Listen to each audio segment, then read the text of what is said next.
और खबर रायपुर से, छत्तीसगढ़ में कोरोना का कहर लगातार जारी है। 24 घंटे में 1718 नए मरीज मिले हैं।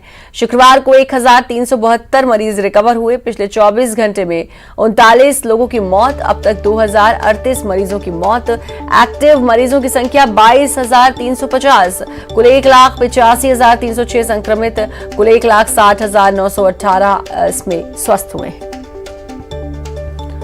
1700 के पार नए केसेस मिले हैं छत्तीसगढ़ में। लगातार कोरोना का कहर छत्तीसगढ़ में जारी है। एक तरफ जहां मध्य प्रदेश में रफ्तार में कमी आई है, वहीं कोरोना की ये रफ्तार छत्तीसगढ़ में थमती हुई नजर नहीं आ रही है। 1,85,306 संक्रमित हुए हैं।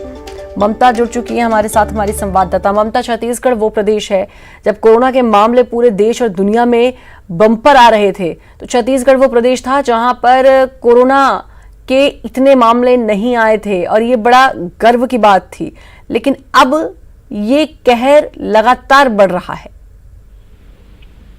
बिल्कुल, देखिए वो जो समय था उस समय छत्तीसगढ़ ने पीठ भी अपनी काफी थपथपाई थी, लेकिन अब एक तरह से कहें कि काफी लंबा समय हो गया उस खुशफहमी से निकलने का, क्योंकि आंकड़े इस तरह से सामने आए और इस तरह से मौतों के आंकड़े लगातार बढ़े और अभी भी संक्रमण अगर हम बात करें तो जिस अनुपात में कम होना चाहिए उस अनुपात में कम नहीं हो रहे हैं, तो वो कहीं ना कहीं चिंताजनक स्थिति है। लेकिन ये जरूर है कि थोड़ा सा अगर हम बात करें पिछले 2 दिनों की तुलना में थोड़े से संक्रमण के आंकड़े कम हुए हैं।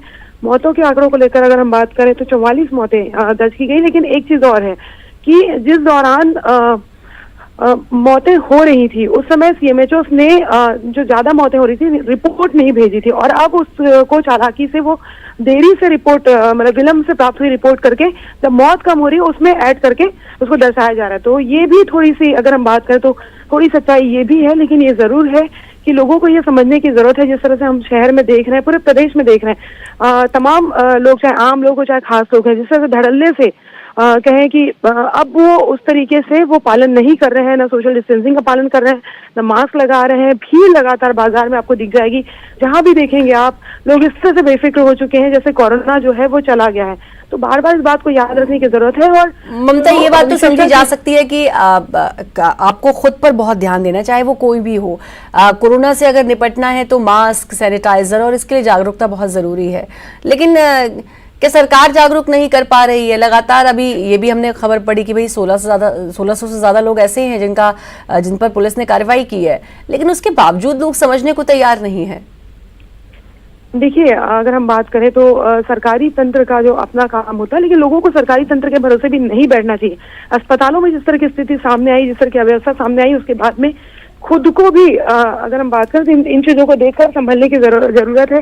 दूसरी बात यह है, तमाम पॉलिटिकल आयोजन जो हुए, उन्होंने जो तस्वीरें पेश की, कहीं ना कहीं अगर हम बात करें जो जनप्रतिनिधि होते हैं वो इस तरह से उनका जो व्यवहार होता है वो उसको लेकर उनको सोचने की जरूरत है कि वो क्या कर रहे हैं। जिस तरह से तमाम आयोजन किया गया, उसमें धड़ल्ले से जो भीड़ दिखाई दी, जिस तरह से नियम कानूनों की धज्जियां उड़ाई गई, तो आम आदमी को भी यही लगता है। राजधानी रायपुर की हमने कई जगह तस्वीरें दी, चाहे बीजेपी प्रोटेस्ट हो, चाहे कांग्रेस के प्रोटेस्ट हो, चाहे योगी कांग्रेस के प्रोटेस्ट हो, सब एक जैसे नजर आते हैं इस मामले में। भले ही आरोप प्रत्यारोप और तमाम तरह की चिंताएं जरूर व्यक्त करें, तो ये लोगों को भी ये लगता है कि सारे नियम कायदे हमारे लिए क्यों। तो जाहिर तौर पर जो जिनके ऊपर जिम्मेदारी है, जो जनप्रतिनिधि है, उन्हें भी एक आदर्श कहें तो प्रस्तुत करना पड़ेगा। और ठीक है, अपने जरूरी है समय के साथ में तमाम चीजों को लेकर कुछ जो आयोजन होते हैं उनको प्रोटेस्ट करना या तमाम आयोजन, लेकिन वहां पर आपको ये कोशिश करनी चाहिए कि सोशल डिस्टेंसिंग हो, कम लोग। बिल्कुल, और जिम्मेदारी हर किसी की बनती है। खैर, आम इंसान को भी ये समझना चाहिए कि कोरोना ऐसी बीमारी है जो आप तक सीमित नहीं रहती। अगर आपको हो गई तो वो आपके घर के हर सदस्य को हो सकती है और फिर वहां से न जाने कहां कहां फैलेगी।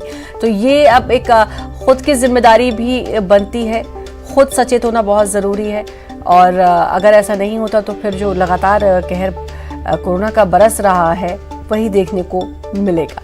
बहुत बहुत शुक्रिया आपका तमाम जानकारी देने के लिए। एमपी के चुनावी रण में छत्तीसगढ़ के सीएम भूपेश बघेल भी उतरे। सीएम ने अनूपपुर के जैथरी में कांग्रेस प्रत्याशी विश्वनाथ सिंह के पक्ष में आम सभा को संबोधित किया। उन्होंने कहा कि यहां जनता का उत्साह बता रहा है कि मध्य प्रदेश में 10 नवंबर को एक बार फिर से कांग्रेस सरकार की वापसी हो रही है। लोकतंत्र की जीत सुनिश्चित है। इस सीएम भूपेश बघेल ने बीजेपी प्रत्याशी बिसाहूलाल सिंह को लेकर विवादित बयान देते हुए कहा कि बुढ़ापे में अपना नाम खराब किया, उनके वंशज ये पाप नहीं धो पाएंगे। इसके अलावा कहा कि त्रेता युग में रावण ने माता सीता का हरण किया था, जिसका पाप आज तक उनके वंशज नहीं धो पाए। जो बिक गया वो भी हमारे साथ विधायक और मंत्री थे, लेकिन हमको नहीं पता था कि व्यक्ति बुढ़ापा अपना खराब कर लेगा। आखिर आदमी राजनीति में आता क्यों है? इसलिए कि विचारधारा से, इसलिए कि क्षेत्र की जनता की सेवा करना है, इसलिए क्षेत्र का विकास करना है। और उस सब के पीछे एक और मंशा होती है, नाम हो जाए।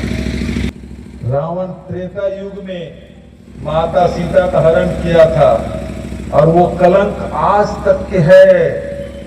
रावण के वंशज उस कलंक को नहीं धो पाए। तो बिसाहू लाल जी, आपने जो बुढ़ापे में जो कलंक किया है, जो पाप किया है, आपके पीढ़ी भी नहीं धो पाएंगे। अनूपपुर की जनता माफ नहीं करेगी आपको, मध्य प्रदेश की जनता माफ नहीं करेगी।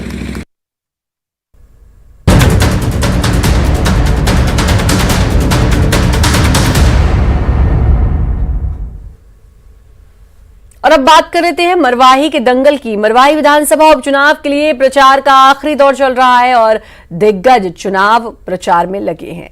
सीएम भूपेश बघेल मैदान में डटे हैं और कांग्रेस प्रत्याशी के लिए वोट की अपील कर रहे हैं। इस कड़ी में सीएम ने शुक्रवार में भी सभाओं को संबोधित किया। इस दौरान सीएम ने बीजेपी पर जमकर हमला बोला, साथ ही कांग्रेस की जीत का दावा किया।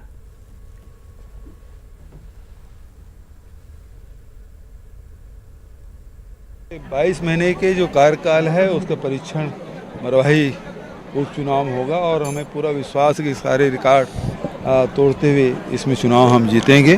और लगातार इससे निश्चित रूप से हम लोगों को एक बल मिलता है और आने वाले चुनाव की तैयारी हमको किस प्रकार से, किस दिशा में हमको काम करना है, आम जनता की आवश्यकता क्या है और किस प्रकार से काम वो चाहते हैं, ये निश्चित रूप से इस बात से पता चलता है। 15 साल के वो अपनी उपलब्धि बताएं कि उन्होंने किया क्या है। 22 साल की उपलब्धि की तो पूरा हम बता रहे हैं और उसके आधार पे वोट मांग रहे हैं। 15 साल की उपलब्धि मरवाही में उन्होंने किया क्या है। एक जिला तक तो नहीं बना पाए मरवाही को। एक उप तहसील कार्यालय यहाँ बस्ती बगरा में खोलना था, वो नहीं खोल पाए। तो वो सारे काम हम लोग कर रहे हैं।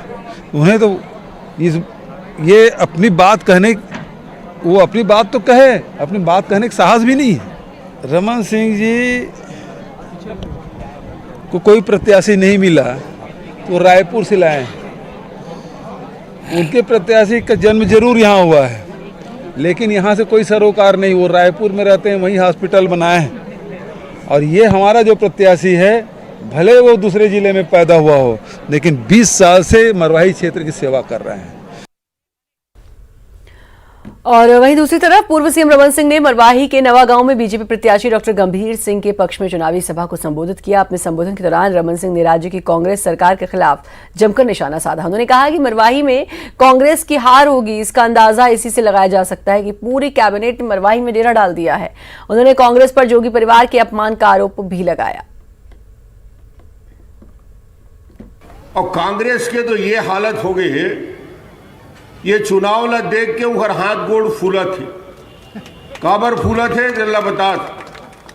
अतका डर गए है कांग्रेस है ये चुनाव में कि अपन पूरा के पूरा टीम 50 विधायक लगा है चुनाव में। 50 विधायक, 10 मंत्री और मुख्यमंत्री 3 दिन ले डेरा डाल के रखा है कि मरवाही हाथ से जाने वाला है। पूर्व मुख्यमंत्री यहाँ के विधायक के नाते जन जन में उखर भाव जुड़े हैं।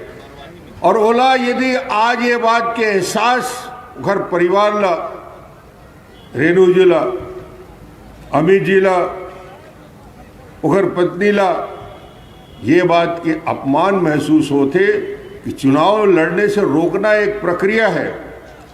चुनाव रोक दिए वहां तक तो ठीक है, मगर यहाँ के पूर्व मुख्यमंत्री के इतना अपमान भी ठीक नहीं है। उधर पोस्टर और पॉम्पलेट निकाल निकाल के आग लगाए जाते, ये बर्दाश्त के बाहर है पूरा छत्तीसगढ़ के मरवाही के जनता। प्रदेश में सरक रही जोगी कांग्रेस की डोर। जी हां, खबर कुछ ऐसी ही है जहां एक के बाद एक विधायकों का मन अब बदल रहा है। 2 विधायकों ने पहले ही अपनी मंशा जता दी है। अब जेसीसीजे विधायक दल के नेता धर्मजीत सिंह ने रमन सिंह से मरवाही में मुलाकात की। दोनों के बीच बंद कमरे में बातचीत हुई।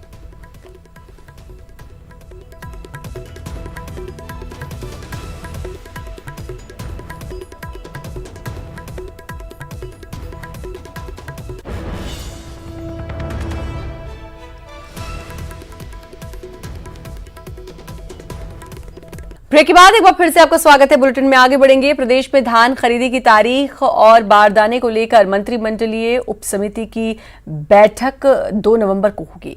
इस बैठक में धान खरीदी की तारीख से लेकर सभी मामलों पर विस्तार से चर्चा होगी। बैठक खाद्य मंत्री अमरजीत भगत की अध्यक्षता में की जाएगी। पिछले साल के भी लगभग राजीव गांधी किसान न्याय योजना का तीसरा किस्त 1 नवंबर को हम किसानों के खाते में डालने जा रहे हैं। अब चौथे किस्त को भी माननीय मुख्यमंत्री जी ने विधानसभा में घोषित किया है, इसी वित्तीय वर्ष में डाला जाएगा। ये 4 बिंदु पे सबसे पहले तो चर्चा करेंगे। नंबर 1, नंबर 2, जूट के बारदाना में अनिवार्य करके आज मंत्रिमंडलीय केंद्र की जो सरकार है उन्होंने अनिवार्य किया हुआ है। तब इशारा ये दिख रहा है कि हमने कहा था कि हम प्लास्टिक की बोरियों में भी धान की खरीदी करेंगे। अब इससे हम लोग रास्ता निकालने के लिए अब जूट कारपोरेशन ऑफ इंडिया से आग्रह करेंगे, केंद्र सरकार से भी आग्रह करेंगे कि छत्तीसगढ़ में मिनिमम 90 लाख मीट्रिक टन धान की खरीदी होना है। हम लोगों को बारदाना उपलब्ध कराए तभी तो हम किसानों का धान खरीद पाएंगे।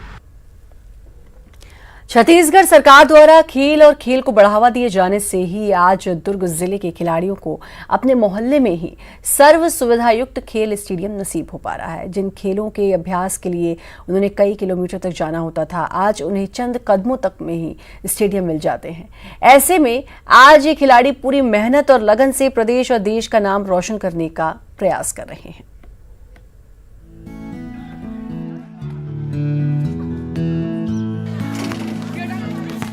दुर्ग जिले के खिलाड़ी आज पूरी मेहनत और लगन के साथ खेल खेल रहे हैं। जिन खिलाड़ियों को कुछ समय पूर्व तक लंबी दूरी तय कर अभ्यास करने के लिए जाना होता था, वो स्टेडियम मानो उनके घर तक पहुंच चुके हैं। छत्तीसगढ़ सरकार खेल और खिलाड़ियों को बढ़ावा देने के लिए लगातार प्रयास कर रही है। यह उसी प्रयास का नतीजा है कि आज दुर्ग भिलाई के खिलाड़ी बगैर किसी टेंशन के जीतोड़ मेहनत कर प्रदेश का नाम रोशन करने का प्रयास कर रहे हैं। खेल को हमारी ये जो राज्य सरकार है बहुत बढ़ावा दे रही है। साथ ही साथ हमने तो ये भी सुना है कांग्रेस की ये जो सरकार है इनकी एक स्पोर्ट्स सेल है जो खिलाड़ियों के जो हम चोटिल हो जाते हैं बच्चे जो खेलते हुए, तो बच्चों के लिए वो डॉक्टर्स पूरे राज्य में हमारे यहाँ उपलब्ध नहीं है।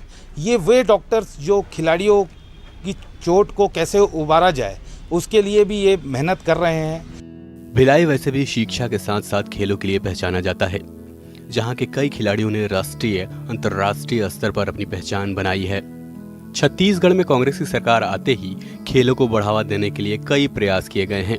जब से राज्य सरकार सत्ता में आई है तब से बहुत ज़्यादा अच्छा हमें यहाँ पे महसूस हो रहा है कि चीज़ें बनती जा रही हैं जिसका हमें लाभ हो रहा है। मुख्यमंत्री भूपेश बघेल स्वयं ओलंपिक संघ के अध्यक्ष भी हैं। ऐसे में वो खिलाड़ियों को होने वाली परेशानियों से भली भांति परिचित हैं। यही वजह है कि एक ओर खेलों के लिए भिलाई में कई स्टेडियम का निर्माण किया गया है, तो दूसरी ओर खिलाड़ियों को स्कॉलरशिप भी प्रदान की जा रही है, जिससे खिलाड़ी काफी खुश हैं और वे तहे दिल से मुख्यमंत्री भूपेश बघेल को धन्यवाद दे रहे हैं। इस एरिया में बास्केटबॉल ग्राउंड बना है, बहुत अच्छी चीज़ है ये, क्योंकि लोगों को प्लेयरों को बहुत दूर जाना पड़ता है खेलने के लिए। अलग अलग ग्राउंड बन गए हैं, बास्केटबॉल हो गया, हर स्पोर्ट्स का हो गया, उसमें भी लोग जाते हैं। अच्छा लग रहा है यहाँ पे पास में, मतलब घर के पास ग्राउंड बन गया है तो मतलब नेशनल के लिए स्टेट के लिए हम लोग को प्रैक्टिस के लिए अच्छा वो होता है। राज्य शासन की पहल का ही नतीजा है कि आज भिलाई में जो क्षेत्र कचरे का स्थान हुआ करता था, आज उसी खुर्सी पार्क क्षेत्र में सर्व सुविधा युक्त खेल का मैदान बनकर तैयार हो गया है और आज यहाँ के खिलाड़ी अभ्यास कर रहे हैं। वहीं दुर्ग के सबसे बड़े और पुराने पंडित रविशंकर स्टेडियम का जल्द ही 99 करोड़ की राशि से जीर्णोद्धार होगा, जिसकी सारी तैयारियां भी पूरी कर ली गई हैं। दुर्ग जिले के विभिन्न नगरीय और ग्रामीण क्षेत्रों में बड़ी मात्रा में स्टेडियम्स के निर्माण भी हो रहे हैं। इसमें मुख्य रूप से मिनी स्टेडियम्स को लिया गया है। इस तरह राज्य शासन खिलाड़ियों का पूरा ध्यान रख रहा है, जिसकी वजह से खिलाड़ी पूरी तन्मयता के साथ अपने खेल प्रतिभा को निखार रहे हैं और साथ ही राज्य सरकार को तहे दिल से धन्यवाद दे रहे हैं। मुकेश अंबानी की रिलायंस इंडस्ट्रीज ने 30 अक्टूबर को अपने नतीजे जारी किए हैं। टेलीकॉम और रिटेल बिजनेस की बदौलत कंपनी बेहतर नतीजे देने में कामयाब रही। सितंबर तिमाही में रिलायंस का कंसोलिडेटेड प्रॉफिट 9,567 करोड़ रुपए रहा। सितंबर तिमाही में कंपनी की आमदनी 1,16,195 करोड़ रही। वहीं रिलायंस इंडस्ट्रीज की टेलीकम्युनिकेशन इकाई रिलायंस जियो के सितंबर तिमाही के नतीजे 30 अक्टूबर को आए। फिजिकल ईयर 2021 की दूसरी तिमाही में कंपनी का नेट प्रॉफिट 2,844 करोड़ रुपए रहा। पिछले साल इसी तिमाही में रिलायंस जियो का नेट प्रॉफिट 998 करोड़ था। कंपनी के नतीजे अनुमान से बेहतर रहे। जून तिमाही में कंपनी की आमदनी 16,597 करोड़ थी, जो सितंबर तिमाही में बढ़कर 17,481 करोड़ हो गई।